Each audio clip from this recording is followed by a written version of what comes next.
We will not allow sub-Saharan Africa to escape that. Okay, we do everything to keep sub-Saharan Africa where it is, also impoverished. It's absolutely vital for the prosperity of everyone else. So let's get clear about that. Okay, and this means all the economic structures, all the global institutions, and the economics we teach everyone is all designed to keep Africa exactly where it is. And whether it is Europe or US or now China, it's always the same. We need Africa to be impoverished because we need those raw materials and we need them dirt cheap. Okay, so that's the message. It doesn't mean to say that there's nothing Africans can do. Of course there is. Okay, but this is the opposition that they're fighting. This is what it's about. Because if Africa does do something different, I assure you living standards of all those in Europe and North America and Asia is going to fall. Okay? And that is a big price to pay. I assure you that the West is not going to allow that without a big fight. Okay, so this is what it's fundamentally about. What I want to show you is how these structures are operating. It's just 20 minutes, so we can't do very much, but just to give you a little bit of an idea. And why I keep the ideology part there is because we are part of the producers of ideology.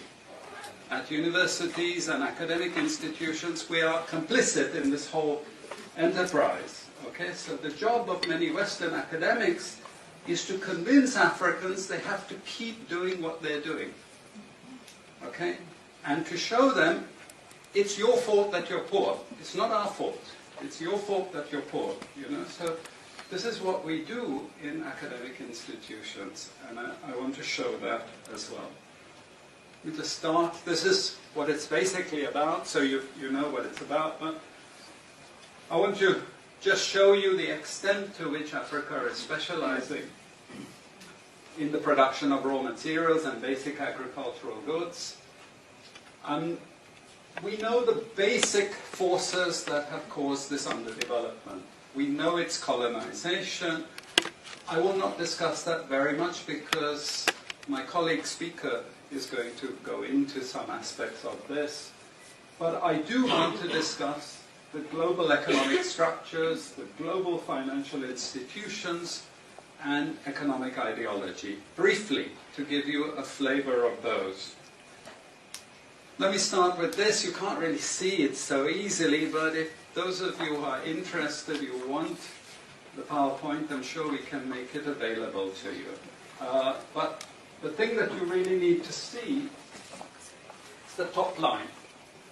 Okay? And the extent of dependency is captured by this statistic at the top. Okay? And you compare it with all other income groups, and what you see is essentially in that one statistic how dependent sub-Saharan Africa is on raw material production. Okay? This is the very heart of what makes sub-Saharan Africa beat. Okay? Here, just to have a look at one very important additional statistic, with all this export coming from sub-Saharan Africa, how much does sub-Saharan Africa account for in terms of global trade value?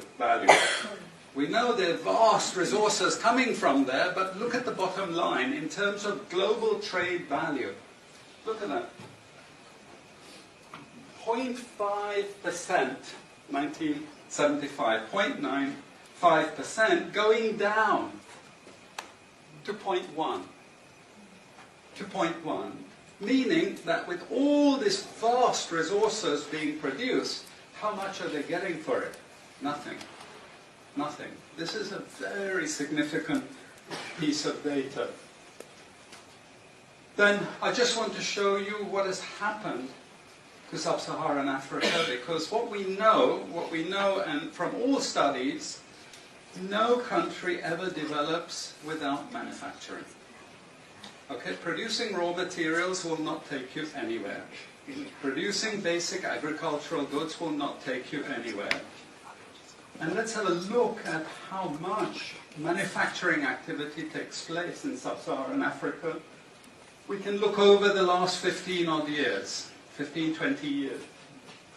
And we see manufacturing has actually declined as a percentage of the total. This is percentages of total production in sub-Saharan Africa.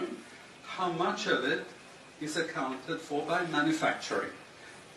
So this figure here is 17% of the total.